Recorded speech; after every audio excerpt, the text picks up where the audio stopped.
क्या आप जानते हैं ग्वालियर शहर जो इतिहास, संस्कृति और ऐतिहासिक धरोहरों का एक महत्वपूर्ण केंद्र है, समय के साथ बदलते हुए विकास और पहचान की दिशा में आगे बढ़ रहा है। पहले शहर के 3 प्रमुख उपनगर हुआ करते थे, जिसमें लश्कर, ग्वालियर और मुरार हुआ करता था। इसमें लश्कर अब धीरे धीरे प्रचलन से बाहर होता जा रहा है। वहीं लश्कर था जो 8वें दशक तक ग्वालियर के प्रमुख क्षेत्र के रूप में पहचाना जाता था और जो ऐतिहासिक रूप से ग्वालियर का दिल माना जाता था। पहले के दिनों में जब लोग ग्वालियर शहर की ओर यात्रा करते थे तो खासकर भिंड, शिवपुरी और श्योपुर, सबलगढ़ जैसे क्षेत्र से आने वाले यात्री लश्कर जाने का जिक्र जरूर करते थे। हालांकि यहाँ कोई रेलवे स्टेशन नहीं था।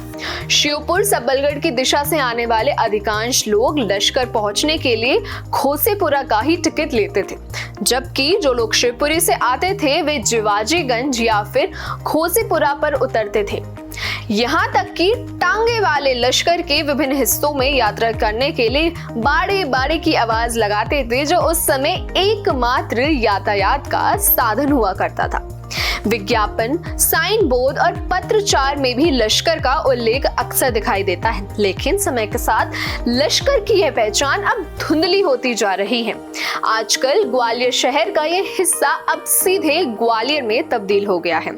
लश्कर शब्द धीरे धीरे प्रचलन से बाहर हो गया है, अब केवल ग्वालियर शहर का हिस्सा रह गया है।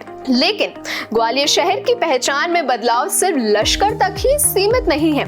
इसके अलावा इसके अन्य उपनगर जैसे मुरार और ग्वालियर में भी समय के साथ काफी बदलाव देखने को मिला है। ग्वालियर और मुरार दोनों ही ग्वालियर शहर के एक अहम उपनगर है, जो अपने ऐतिहासिक महत्व और बढ़ते शहरीकरण के कारण नई दिशाओं में बढ़ रहे हैं।